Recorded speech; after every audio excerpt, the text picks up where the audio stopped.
Hey, good morning, everybody. Nikki Burnett here, Taste Life Nutrition and Taste Life Nutrition Radio, streaming live on KUHS Denver. Having amazing help from the amazing Henry Archuleta back in the background watching over us and listening to my favorite song, Three Little Birds, because it makes me super happy. So what is Taste Life Nutrition Radio about? The goal with this is our third year anniversary. Yeah. Crazy. Yeah, we're going into our third year as of today. So super stoked about that. And beyond that, we're now going weekly instead of every other week. So every week on Thursday, at 10 a.m. Mountain Time, join us. It's going to be amazing and super fun, and I'm excited. So what brought us together is truth. We want to bring the truth to you about healthcare, whether it's in mindset, physical health, mental health, emotional health, business health, relational health, all of these things that are so important to life and to living a big, well-balanced, amazing life. We're put here to do amazing things. Every one of us are. And I just love being a part of this show because I get to bring on people who are just super cool. It's so much fun. And we get to have some really, really amazing conversations around sometimes things that maybe we haven't heard of, sometimes things we have heard of. And today is going to be digging deep. It could get a little gross, but it's going to be super fun. Yeah, it's the great thing about internet radio. You can say whatever you want. Anyway, so today we have on Kate Crowl. Kate is the founder of What Kate Ate. Sorry, it's almost a tongue tie there. And a little bit like of an Instagram phenomenon. Was that right? I mean, you're kind of huge on Instagram, which is amazing. Yeah, kind of unexpected path. Yeah, super cool. But she has such a huge impact on people, and she has such an amazing story, and this is what we want to talk about. And we want to bring to your mind and your attention that if you have a chronic condition or these chronic symptoms that you don't know what they are, you can't figure them out, then you need to dig, and we all need to dig. And sometimes it's really difficult and really hard, and sometimes it's right in front of us, and sometimes it's really deep and really hidden. So finding people in a world of, I would say, functional health, functional medicine, functional nutrition, holistic medicine and nutrition that's what we're taught to do. It's to dig, and that's why we're here, is to help with all of that stuff. So before we jump in and let you kind of run with it, we always start the show with gratitude, and I would love for you to go first and tell us something that you're grateful for. Yeah, I love it. What is something? So Stu and I actually just started doing this year. We have this giant mason jar where we are writing a note every single day of something that we're grateful for from that day. So I feel like this is a little meta, but I'm grateful for the gratitudes that we will be able to reflect on at the end of the year. So it's a new habit that we're doing, and trying to get, the goal is to write one thing every single day that we're grateful for, and at the end of the year, New Year's for 2023, we'll sit down and, pull all of these out, and we're each writing something in that every day. So I'm super excited to do that, just to know that that's going to be a habit that we're getting into every day. I have a journal that I write in every single night, and I usually throw gratitudes in there anyway, but it's just a fun thing to do with my husband. So just pumped about that, and pumped to read all of the fun little things that happen throughout the year and kind of reflect on that next year. So that's something I'm super grateful for, and just excited about every day, and then looking forward to next year when we can sit down and read all of them. That's amazing. What a great idea. I love that. Fun? It is really fun. Did y'all come up with that, or did you read that somewhere? I saw it somewhere. Yeah, I forget if it was email or an Instagram post or some random thing, but yeah. I've seen it years before, and I just have never done it because I keep a gratitude journal, and this is just a fun way to kind of make it a little bit, talk about it, put it out there, write it down, put it in a jar, and we can look at it later. So it's a different way of doing it, yeah. I love it. Well, it kind of brings you together as a couple, and it's sort of a step beyond the typical, and I think that's what makes it more intentional, Yeah. Super cool. I like that. For sure. Yeah. What about you? Oh man, you made me think of and this is just a little bit past, but it is one of my favorite traditions that I started with my husband back. It might have been our first year together, which we weren't very serious very soon. so maybe it was our second year. I don't know. But for Christmas, what I've always done is purchased an ornament that reminded me of whatever we have done in that prior year. So it might be one ornament, it could be 10 ornaments, but something that was really big and really special. So every year when I put the ornaments away, or when I get them out and when I put them away, I get to look at every one of them and remember everything that we had done that was really special to us every year. And I don't know, I didn't come up with that, or I came up with it. I don't know if anybody else does that. I didn't hear it anywhere. It just started, to me, it was a God thing. It just kind of, this is what you do. I was like, okay, that's what I'm going to do. That's awesome. Yeah, it's really fun. So that's our tree. And we have some other things in it as well, some balls and stuff to make it pretty. But anyway, yeah, it's really fun. So it really motivates me to put the tree up every year. And then this weekend I get to take it down. So here we go again. But Nice. That's awesome. Cool, yeah.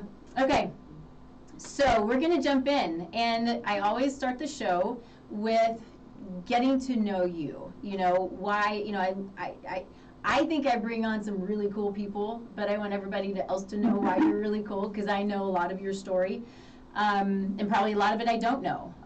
We haven't known each other that long, but, long enough to know that we can always nerd out together and have some fun. And, but I want you to talk a little bit about, or as much as you want, about who you are, why you're here, where you came from, what's your story, because your story, as we said a few minutes ago, is super relevant to our conversation. And, what motivates you, what keeps you going, and how do you have fun, and, anything that you want to kind of share. Yeah. Everything. Oh gosh. Yeah. Well, where to start? Well, I currently live in Denver, in Colorado, with my husband and my little Frenchie, Denali. You guys can't see him, but he's curled up in a tiny little ball in a dog bed in a pike position next to me, snoring a little bit. So if you hear me snores in the background, it is our little Frenchie man. Nice. But yeah, I've had my holistic nutrition business going on 6 years now, and my husband and I moved out to Colorado in 2016 on a pipe dream of just figuring straight out of college that we wanted to pick the area that we really would enjoy, and then make our work and everything else that was important in the practicalities of life kind of fit around everything that we were going to be building. So I grew up in rural Pennsylvania in a little town called Mechanicsburg. I grew up working on horse farms, definitely more of a country gal, and just humble beginnings, lots of bonfires and swimming pool nights. And I grew up doing gymnastics, competitive gymnastics. I was familiar with levels and stuff. I quit when I was a level 9. I went on to do D1 track in college after high school, and I was a pole vaulter. And that's where I met my husband. So my husband's from Michigan. We met in college doing track at George Mason University, and I studied global public health, and I minored in nutrition. So when I went into college, I knew that I just wanted to help people. I had no idea how or what I was interested in. I actually went into college undecided and largely picked my university based off of my pole vault coach, because pole vaulting is such a unique, odd type of sport that finding a good coach is something that, is kind of few and far between. And so George Mason had an amazing pole vault coach. Largely went to college because of that. Was excited to be close to the DC area and did a bunch of other things. So, went in undecided, and my academic advisor, for anyone else who's listening who's a student athlete, you know that your academic advisors are down your throat all the time, getting you set and scheduled and all these things in place. So my academic advisor sat down with me my sophomore year and was like, "You're running out of time. You need to declare a major. You've taken so many gen eds, and all those credits had gone to, they counted, I was wasting credits, but I needed to pick a major. And so she suggested that I dabble in one more area of global public health and nutrition. And that just sealed the deal for me. I loved global public health. And for those of you that are not familiar with what that is, it's the health of populations in developing countries and looking at the health of those populations. So everything going on in the world right now with the pandemic and how to manage the health of the population is what public health is, but global public health looks at the population of developing countries and looks at simple global life-saving solutions. So a lot of the global public health world is research that's done in Africa, that's shared in India, that's shared in other third world countries that are just simple global life-saving solutions. So it's a really collaborative, amazing community of people. So part of my story and kind of what shot me down the holistic nutrition rabbit hole after being in love with public health was that when I was in college, I had a lot of professors that were RDs, people that had gone what I would consider the traditional route into nutrition, into public health. And I just always had a lot of questions. And I had a lot of questions that weren't answered. I had a lot of questions that were kind of shot down and just well, this is how it is. You just don't ask that.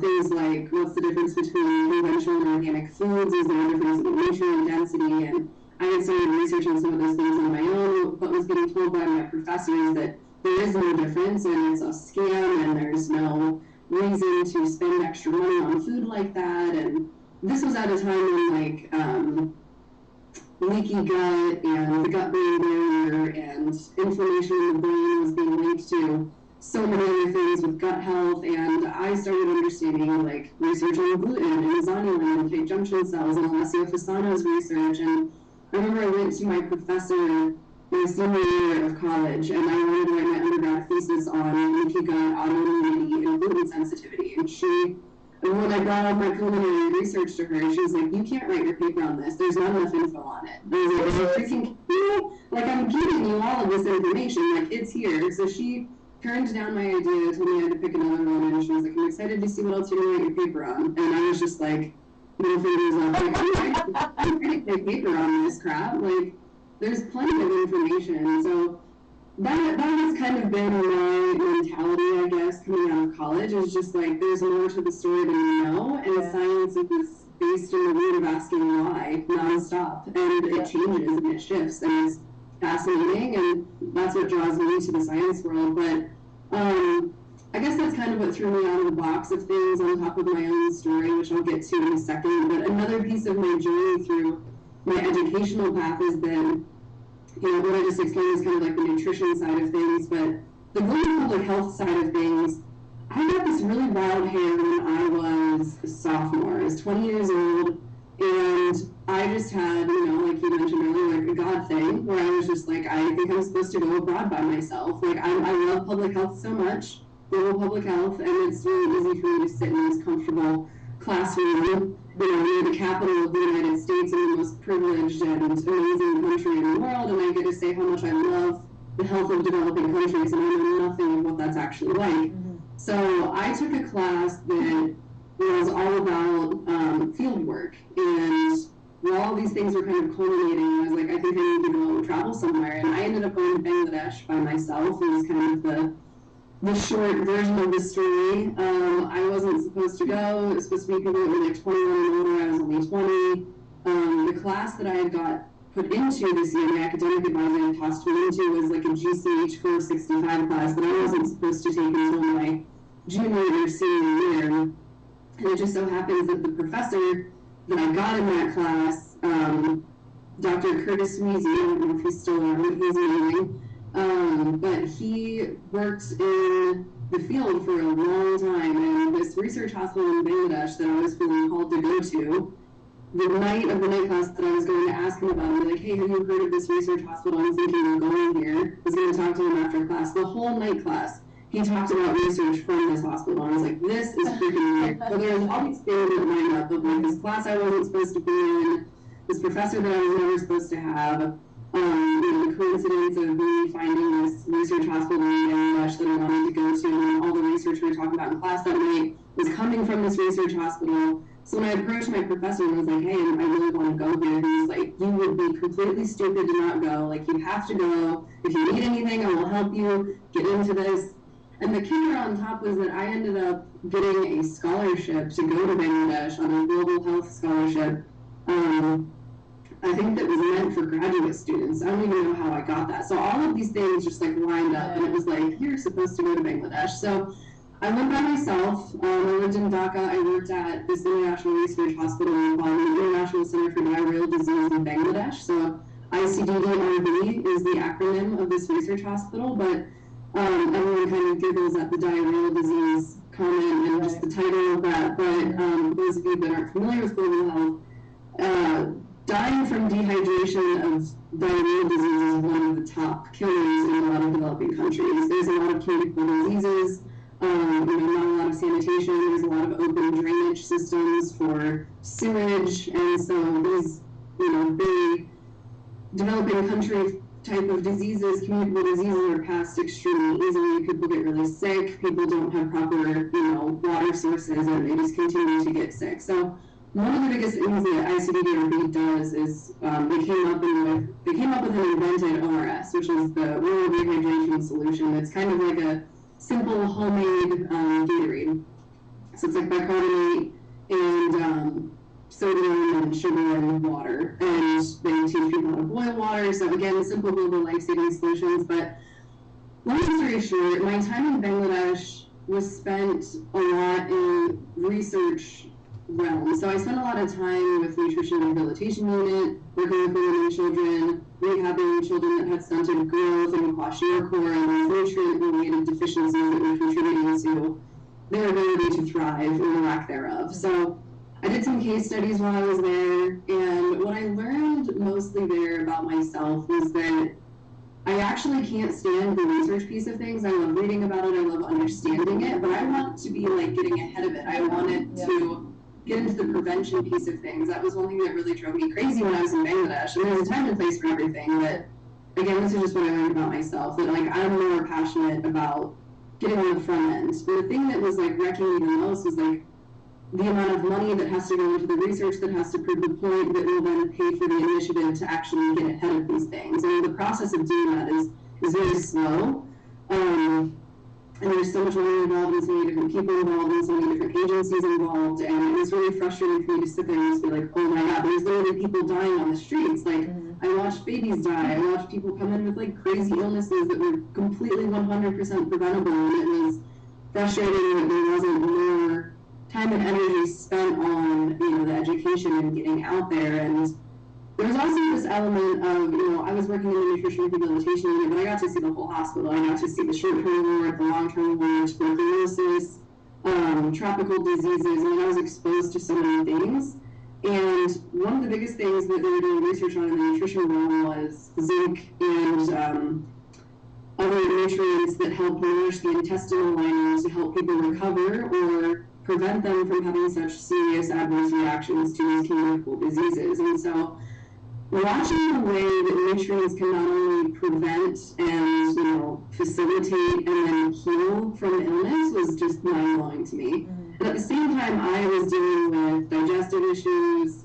I had just, right before I went to Bangladesh, I had just started going to a holistic practitioner and had been with the doctors, like back to back to back, colonoscopies, endoscopies, all these different things to just kind of figure out what was going on with my IBS and anxiety and panic attacks that I was having, and like the diarrhea and constipation back and forth and all these things that like you just don't learn about your digestive system, you just don't know. So I just did what I knew best, went to a gastroenterologist, had all these tests done, and it was like, everything's fine, your gut's just irritable. And I got this diagnosis and I was sent home with these meds, didn't know what else to do, so I took them, found out that they ended up being antacids, which now that I know what I know, that doesn't make any effing sense to me as to why antacids at, something like IBS, told to go on SSRIs because I was just anxious, I just had an anxious stomach, all these things. So I was, while I was in Bangladesh and all these wheels are turning, I was kind of coming out of like being kind of, just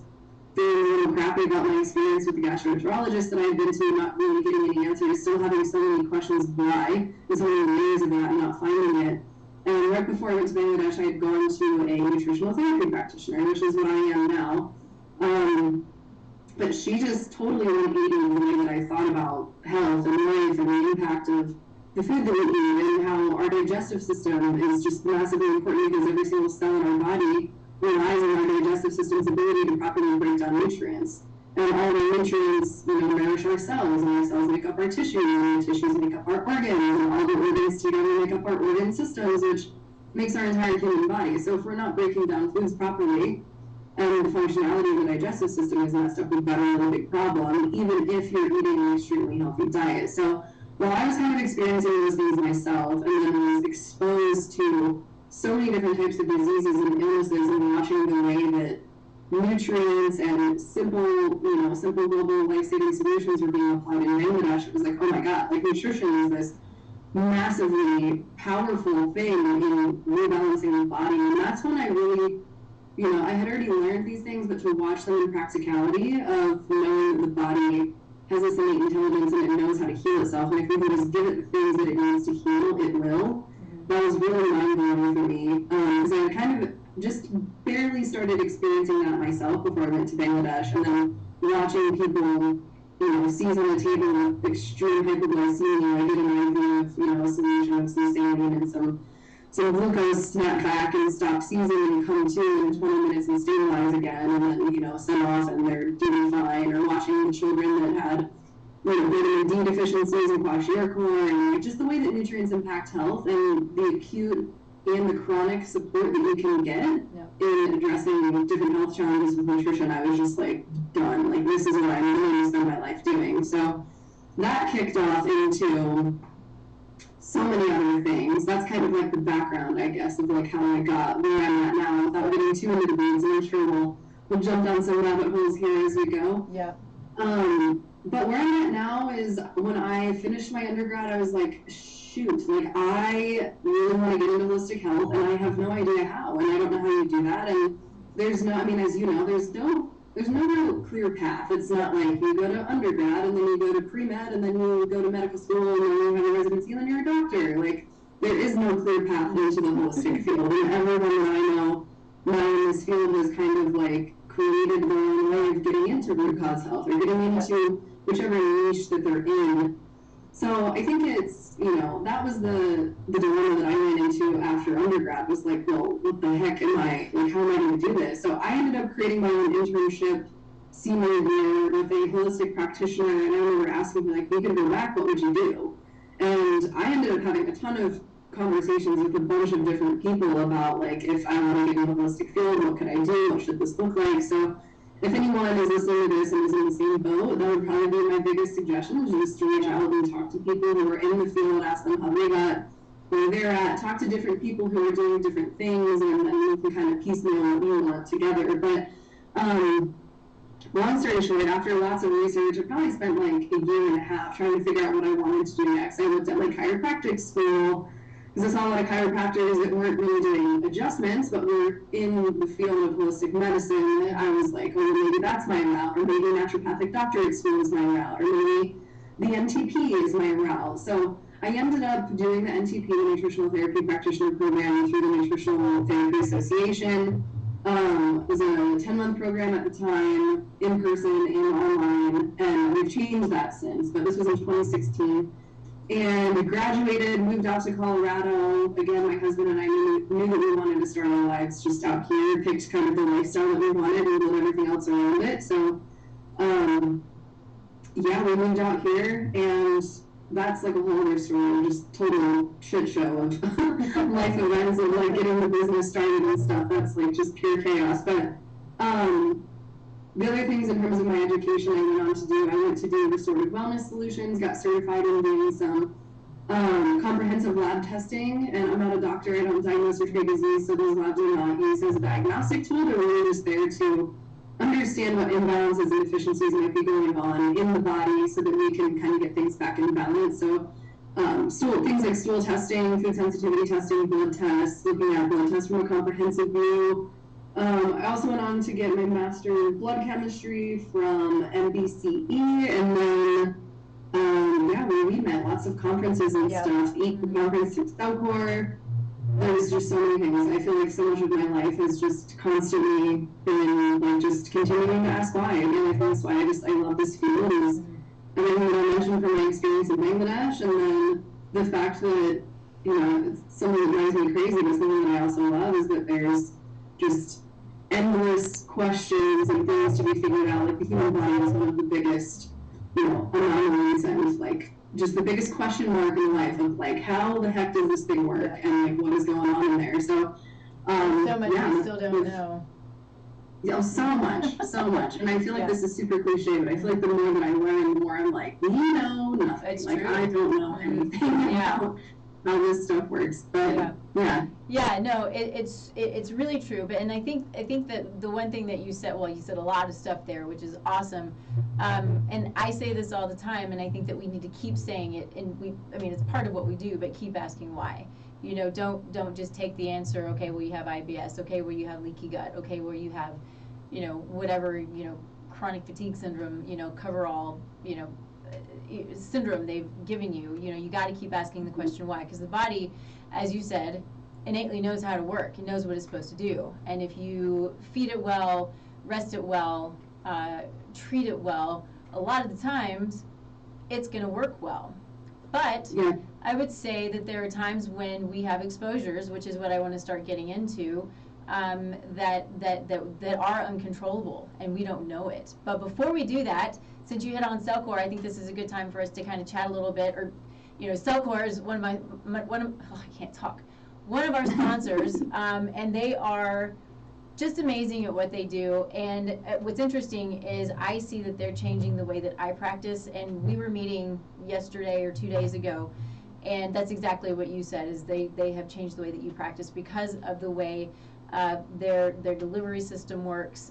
They're innovative in what they do. They are, you know, backed by data. I appreciate them, excuse me, so much, and the unending passion that they have to train the practitioners who then can go help the people, and they're helping the people as well. And you know, the things, you know, the thing that I learned most from the conference that we went to was, I think that I look pretty deep, but I always say never stop looking, never stop digging, and they take it even deeper than than I knew that we could go, which is it's truly fascinating. It's amazing.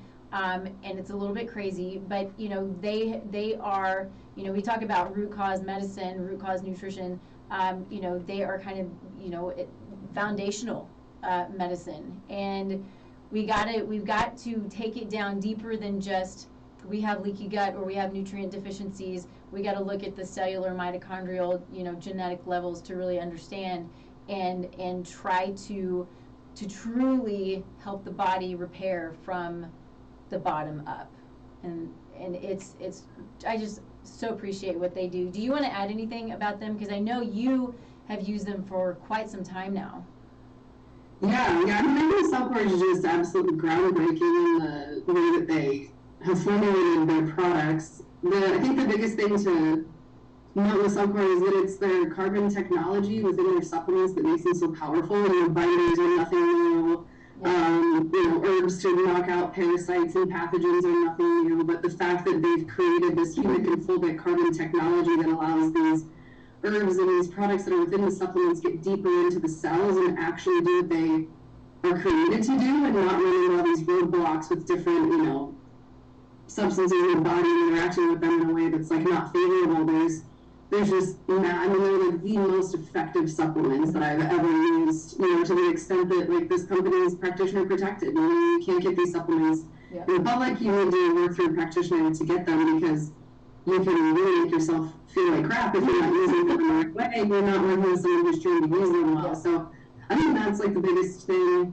But yeah, I think the root cause approach is just massive. You know, looking at toxins, looking at mold, looking at bacteria and viruses, environmental toxins. There's so many different things that just gets missed, that I was missing as a practitioner, that I had no idea that I was missing until I came across Cellcore and was, you know, went to conferences, educated by them, and have just learned so much from Dr. Todd and Dr. J, who formulated and created these supplements. And they're just immeasurably important, I think, in the modern era, because we live in a very toxic world. It's just, there's no way around it. So Right. I think they're massively important for the modern world.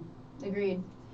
So let's hit a little bit on why we're here, which is part of your story, and then moving on into what you do and start kind of digging in a little bit. But we want to talk about mold, and I think we entitled the show mold. Is it what's causing your chronic condition, or is it only part of the story? And so I think that it's interesting because when we find mold in testing, which not everybody tests for mold, and some of us believe that if you're in a dry climate like Colorado, you can't get mold exposure, which is untrue. But it creates these crazy symptoms that it can be really hard to understand. I had a client tell me that he thought that it felt like his feet were falling, and he ended up having significant mold exposure in his home. And so these weird things, people are like, I don't understand, what this is. And I think that there's a lot more to it. But you were exposed here in Colorado, is that correct? Yeah. Yeah. And so let's talk about that a little bit, because I think it's important that people hear, how hard it is, or how hard it can be to find the answers, but then to open eyes a little bit and go, okay, this is something maybe I need to go and get checked out by somebody. For sure. Mm-hmm.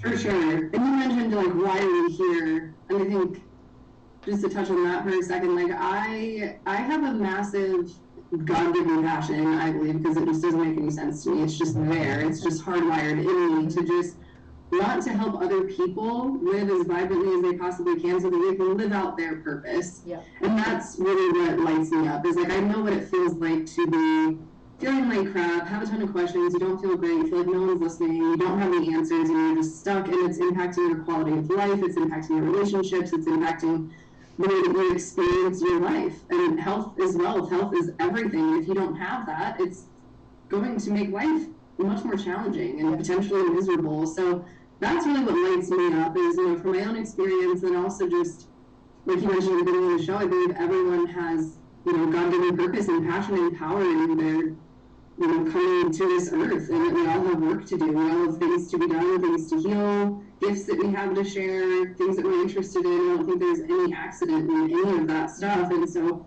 I feel like a lot of my purpose is just rooted in helping other people be healthy enough that they can actually go do those things. Yep. So that's a lot of where my why comes from. But in terms of the mold situation, this was completely out of left field. So there's so much to the story. And I guess what I'll start with is that I thought that I knew everything and was doing everything, and I was doing everything right, and I'd run all the GI map tests, and I had done all the food sensitivity tests, I had restricted my diet to the things that were quote-unquote healthy for me.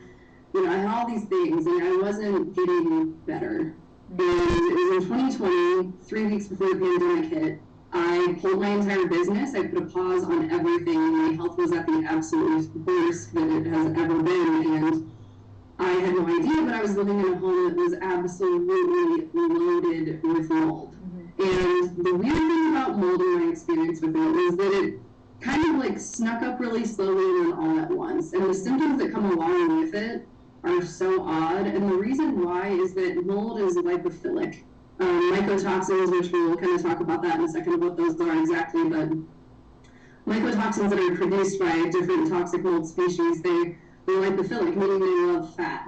So they will search and embed themselves into fatty tissues. And the terrible, ironic thing about the human body in regards to mold is that every single cell in your body is, surrounded and encapsulated by a phospholipid bilayer, which has a fatty molecule at one end and a water molecule at the other end. I don't know if you guys remember this from high school biology classes and whatnot, but you can kind of imagine that phospholipid bilayer around cells. So the reason why I'm bringing this up is since mold is lipophilic and it loves fat, and every single cell has a fat molecule on it, mold and mycotoxins can essentially embed themselves into any cell in the human body and can migrate and embed in a bunch of different tissues. And this is why there's so many different types of symptoms that are associated with mold and mycotoxicosis and this problem. So for me personally, what started happening was my nervous system was completely wrecked. That was probably one of the first things that went. And I have a history of anxiety, panic attacks, digestive issues.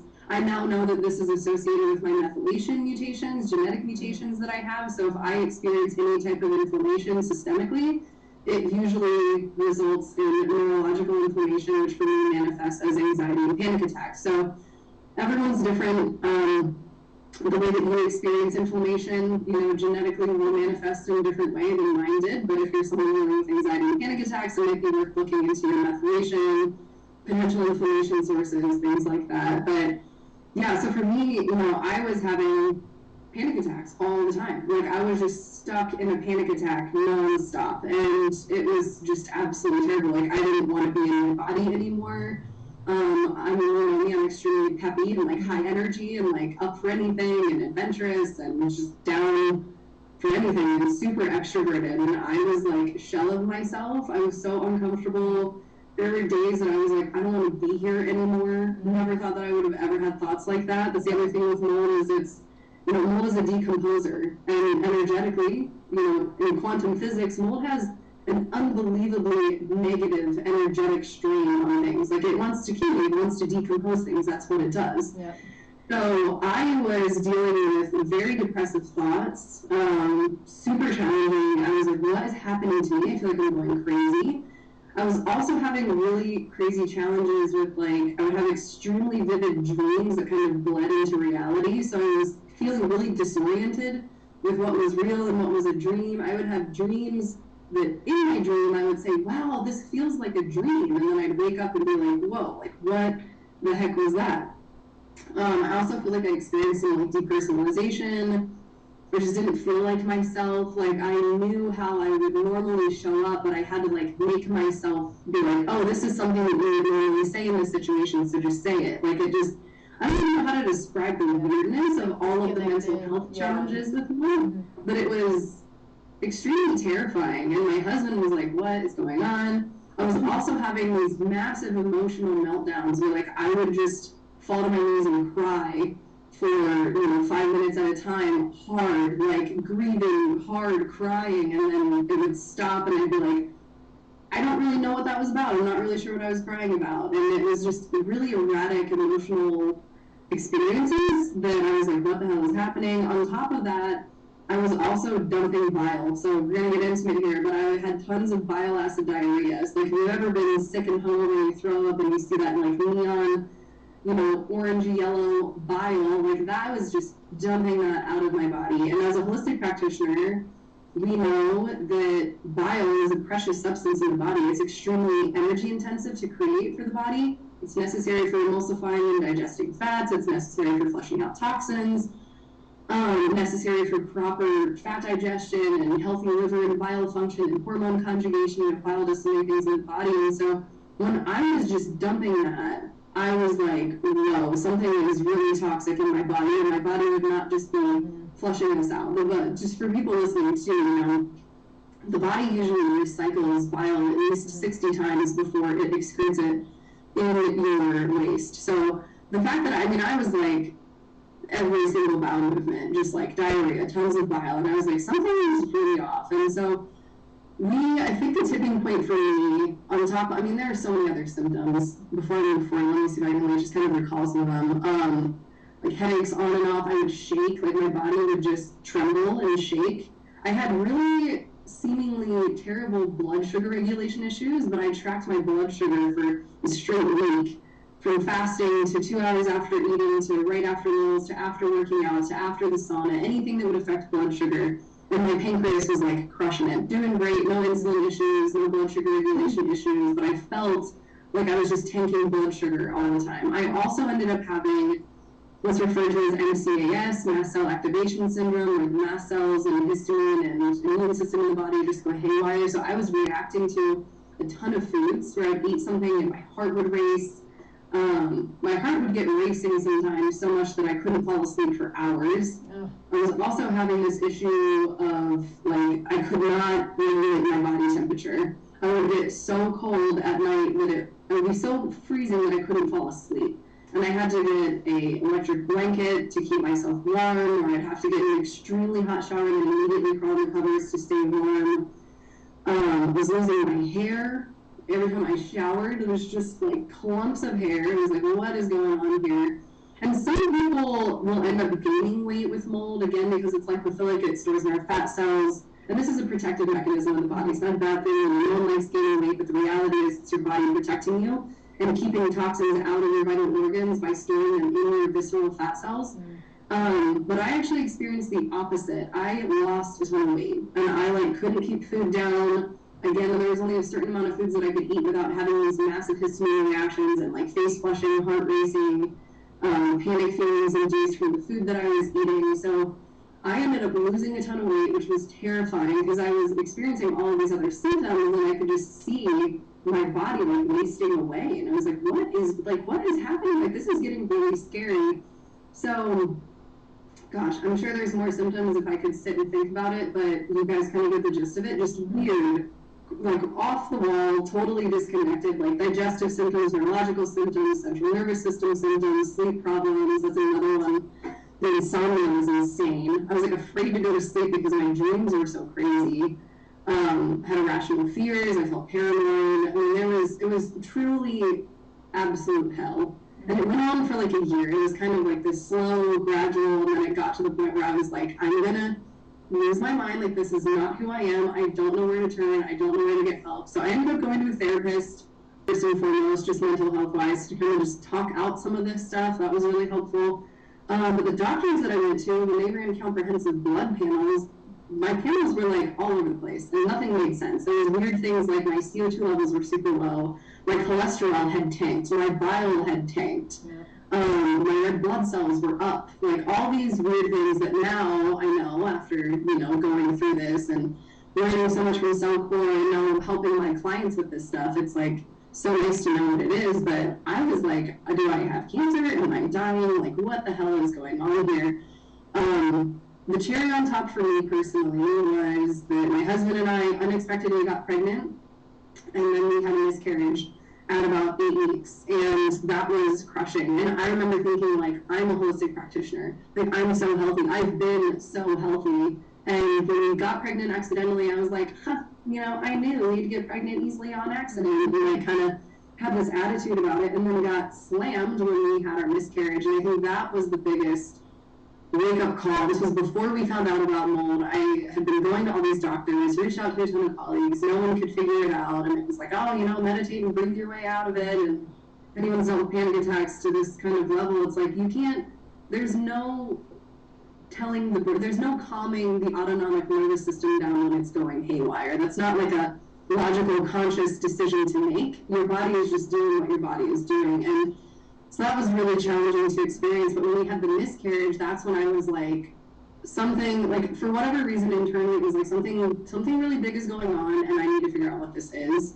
And that's when I had a colleague of mine, Danielle. She was like, this sounds like mold toxicity. You need to get tested for mycotoxins. And I was like, what?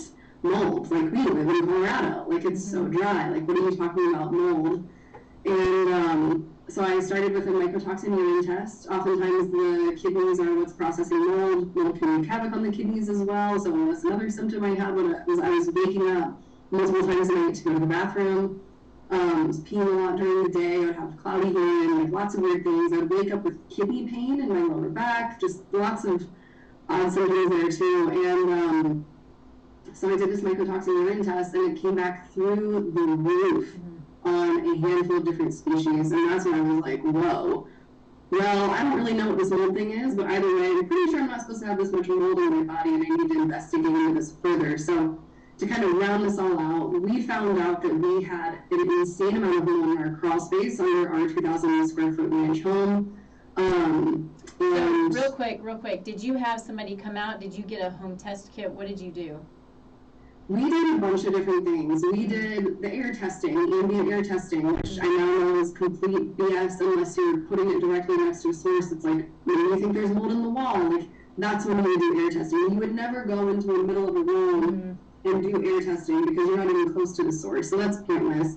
So we did air testing, it came back with a normal range, and I was like, no, there's no way. If there's this much mold in my body, it's coming from somewhere. This test seems like BS to me. So then the next thing that I had heard about in the rabbit hole learning about mold was plate testing. We have petri dishes that you can set in different rooms and leave them out for an hour. You close them up, you send them to the lab incubates them, and if you have mold growth, you know, they rate it on those scales. So we had mold growth on every single plate in every single room in our home, but it came back within quote unquote normal ranges. And that's when I was like, well, BS again, because these spores that are landing on these plates and growing have to be coming from somewhere. So like, where is the source of this?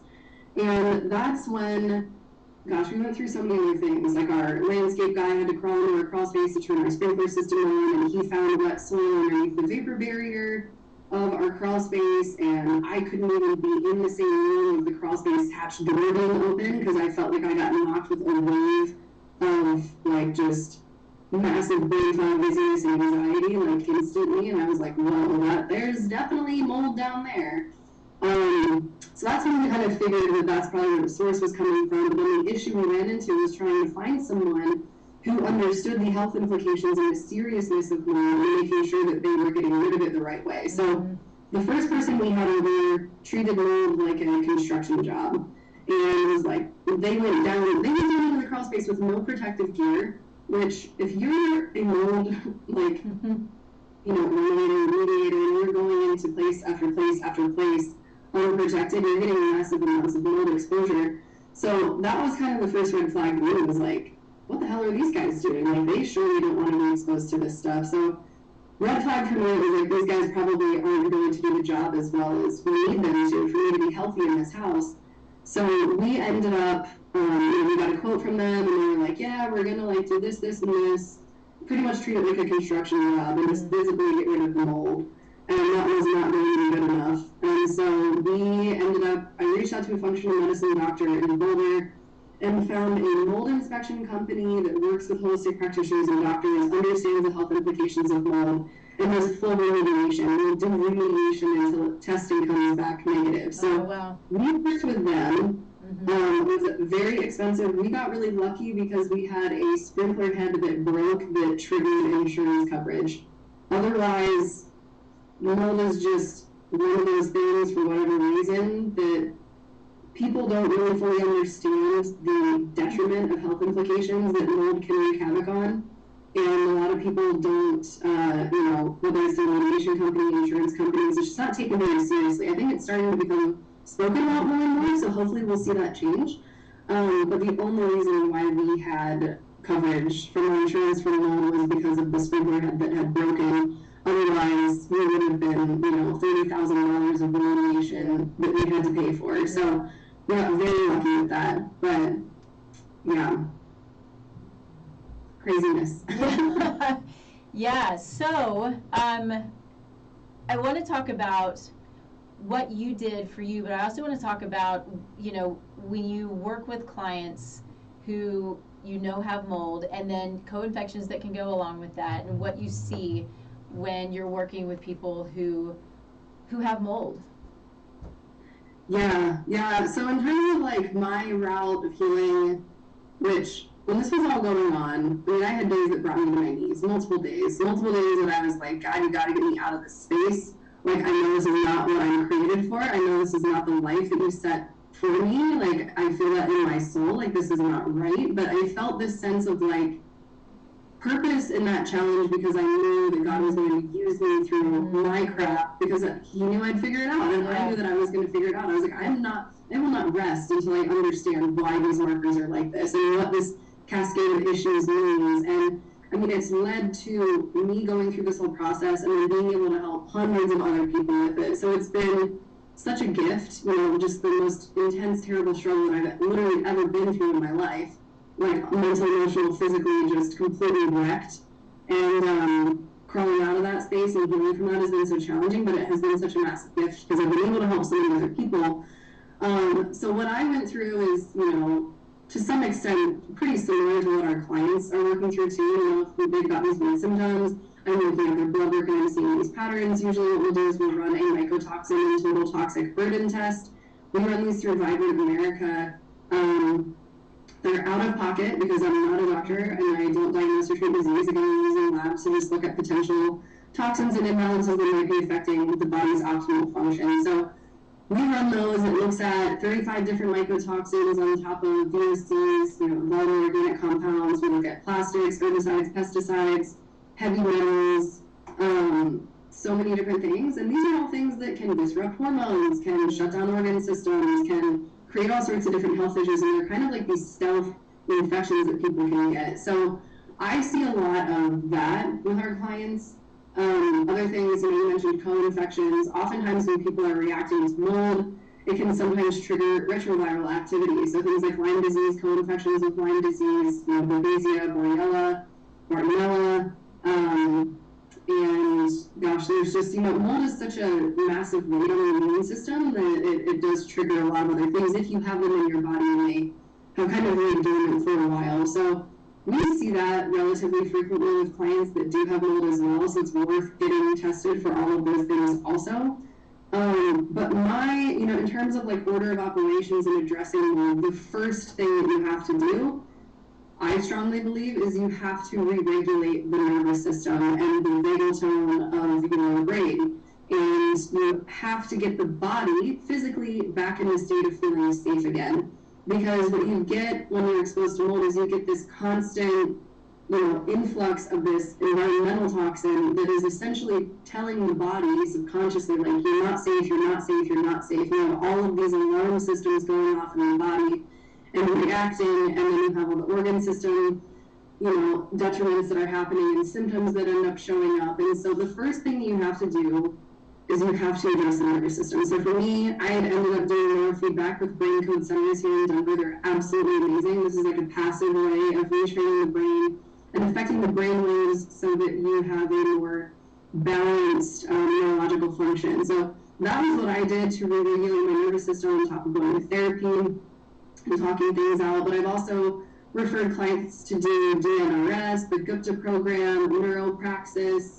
There's so many other different things. Meditation and breathwork can be huge if you're not having like a massive flare of these issues. But generally, step number one is getting your nervous system back in order, because an anxious fight or flight state of the human body is not in a state of healing. You're going to have a very hard time healing, even if you're doing all the right things, if the nervous system and the brain is not taken care of. So that would be step one. The next step is hitting parasites. Everyone's like, what the hell? Parasites have to do with anything. And you know this already too, but parasites put a massive strain on our helper T cells. So when it comes to immune function, parasitic infections, retroviral infections, mold, things like that, we're really talking about the balance of our helper T1 and our helper T2 cells, memory cells, and our immune system function. So when we get annihilated with mold, if we have a parasitic infection on top of that, which I had, being in Bangladesh, growing up working on farms, I've always had dogs, I'm barefoot all the time, I swam in rivers, creeks, and streams as a kid, I ate sushi. I mean, like all these things I'm naming, I'm sure people are listening and they're like, oh my God, I did that. And I think it's really important to stop there just for half a second, because I know you have so much more to say. I know you have an 11 o'clock appointment. I put it to 11:15, so okay. Fine. But think about this, and I want you to hear all the things that she said that she did that can create these parasitic infections that we all do all the time growing up. We all do a lot of these things. So do we all have parasitic infections? Yeah, I think the likelihood is pretty high. So this is really, really important if you're dealing with something chronic. And you're not getting to the root cause. You can't figure it out. You gotta keep digging, and you've gotta get rid of those microbes. They're nasty. And I have to throw in there, because I think it's important, parasites they can be invisible. They can be very visible, very, very, very visible. So yes. Worms are a big, big deal, and it's gross, but it's true. Most everybody has them, and we need to get rid of them because they're a problem. Yeah. Sorry. Yeah. Dr. Todd from Cellcore, his coined quote is, if you have a pulse, you have a parasite. That's how you test for parasites. Check your pulse. You've got them. So I think it's important to, like, you know, not be afraid of them, but realize, like, if you've got some major health issues going on, it is 100% worth working with someone who can walk you through a comprehensive parasite cleanse and getting your gut back in order before really moving on to anything else. So this order of operations, what we're really talking about is microbes from largest to smallest. So Dr. Klinghardt, who does a lot of groundbreaking research and is at the forefront of Lyme and co-infection, you know, illness and disease, he kind of came up with this, and there's a lot of other doctors that work in this space and holistic practitioners that follow this methodology, and it's what I follow as well, and what I follow for myself and for my clients, is that you want to hit microbes from largest to smallest. So parasites obviously they can be large, they can also be microscopic and not seen by the naked eye. But parasites can hold up to 6 times their body weight in mold and heavy metals and viruses and bacteria and all sorts of crap. So if you're someone who's dealing with Lyme disease, mold, whatever, and you have not hit parasites, you're missing a massive piece of the puzzle by not hitting those. So, you know, even if it's not something that you did first, you need to go back and you need to hit parasites first, because not only do they overwhelm the immune system and dysregulate it, but they also carry up to 6 times their body weight and all these other things. So you absolutely need to hit them. So we do parasite cleansing first, and then mold, and then bacteria, and then viruses. So we're going from largest to smallest. And I've been on my protocol for, almost like 8 or 9 months now. And I probably have a solid another, like, 3 to 4 months before I'm going to be like, okay, we're in maintenance mode now. Like, I still have mold in my body. The crappy thing about mold is that it is a living organism, and it colonizes. And it can colonize in your sinuses, it can colonize in your gut. And since it's a living organism, as you detox it, it's going to fight back. It's not going to feel great. So you can experience your symptoms again, much more minimally, not as intensely as you did during exposure. But you can experience those symptoms again while detoxing, and I still get waves of that when I'm really, binding and pushing these pathways and passing parasites and all of this stuff. So that's, in short, I guess, kind of like what does it look like to detox this stuff. In terms of the nuance and the supplements and everything, we usually give our clients a lot of nutrition, supplement, and lifestyle recommendations. So things like getting outside, getting in the sauna, dry brushing, castor oil packs, some of these practical applications. And then the supplements are always involved because you have to use something to knock out and bind and flush out these toxins and pathogens from your body. And then nutrition, of course, we want to make sure that you're eating nutrient-dense, properly prepared whole foods as much as possible, and that the body is getting the best chance of getting the most nutrient-dense foods into our cells while we're in this healing state as much as we can. So that's, in a nutshell, a brief overview of kind of like the approach. As we do the testing, we get the nervous system set, we go after mold, we go after parasites, we go after mold, and then we look at bacteria and viruses and kind of optimize, detoxification, drainage pathways, all those fun things. So it's a process, and that's probably one of the most interesting things is you have to be ready for it. I think anytime that you start to realize you're dealing with something that you're unable to figure out what it is, that it's become chronic, it's probably going to take some time to unravel it all. I was doing a parasite cleanse fairly recently, and I was talking about it, and I had somebody in the family say, hey, so let's tell me about this parasite cleanse. Where can we go get it? I was like, this is not something that we can play with, because before you go and do a parasite cleanse, no matter what, and I don't care if you go get one off the shelf, I probably won't do what this will do, but you can't just go and start cleansing these microbes, because if your body is not prepared for it, then you go through serious Herx reactions. I mean, Herx reactions have put people in the hospital. They can be nasty. You can probably, clog the colon. All kinds of nasty things that can happen if you are unprepared, if your body's unprepared. You've got to be physically, mentally, and emotionally prepared for what's to come. So it is something that you want to be with somebody who is really experienced, who knows what they're doing, and be prepared. There will be ups and downs, and it won't be easy the whole time. It's going to be hard. You're going to feel better. You're going to feel worse, and you're going to feel better. But it's that you know, that constant, you know, up and down, but you're still going up no matter what, right?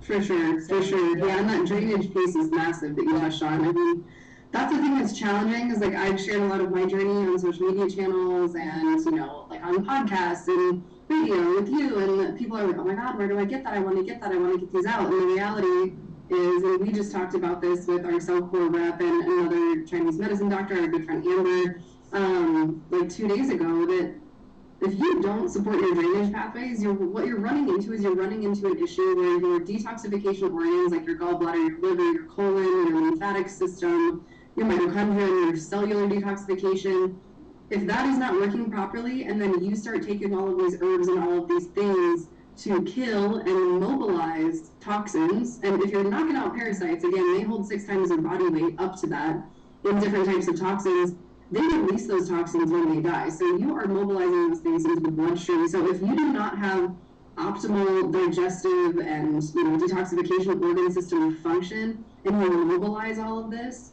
that's like where these symptoms come from. You're mobilizing more toxins into the body and the bloodstream and organs faster than your body can successfully get rid of and flush out of the human body. So what you run into is recirculating these really toxic substances, and that's where all of the KUHS reactions come from. And I mean, there's a balance of doing this. Like, we use binders to bind up to the toxins. We use different bowel supportive supplements to make sure that you're not constipated. Like, that's probably the worst thing that could ever possibly happen, is if you're mobilizing all of this and you're constipated and there's nowhere for these toxins to go. So, I mean, there's, like you mentioned, there's so many different elements. You do absolutely want to make sure you're working with someone that is skilled in this, has done this with many people, and can walk you through this safely and as comfortably as possible. And there's going to be discomforts, but it doesn't have to be, you know, so terrible. I would say, like, I think my experience so far has been manageable. Definitely uncomfortable, but it feels so much better than it used to. I feel like I have my life back, and yeah. Awesome. Drainage is massively important. Yeah, awesome. Well, cool. Well, this has been amazing. You gave so much information. I hope that everybody out there really takes this to heart. And if you know somebody who's struggling, dig deeper. You know, find the answers, or, you know, go find the people who can give you some answers, who want to dig, who want to do the testing, who want to help you. And then, so why don't you tell people real quick how you can be found? I know you're kind of all over the place, so where can people find you? Yes, so my business is largely online. We work remotely with people, so if you're out of state, if you're, you know, somewhere else, we can work with you. There's no lines on that. But people could reach out to me on my website. It's just KateCrowl.com, so CateCrowl.com. We've got a ton of information there. You can also go to the contact me page to reach out to our team there. You can also email me at admin@KateCrowl.com. I'm also on Instagram under the handle WhatKate8. It's all one word. It's just WhatCaiteAte. Everything that I got into in this business kind of started with a blog, and that was the blog name that my husband came up with when I was in college. And the handle that I've created on Instagram has become so well known that even though we've rebranded into like Kate Crowl and Crowl and Company, there's been, you know, everyone still recognizes what Kate is. So we keep that on Instagram. But those are the best ways to connect with us. And we are completely full with our one-on-one clients right now. We're on a wait list. If people want to join the wait list, they can do that on our website.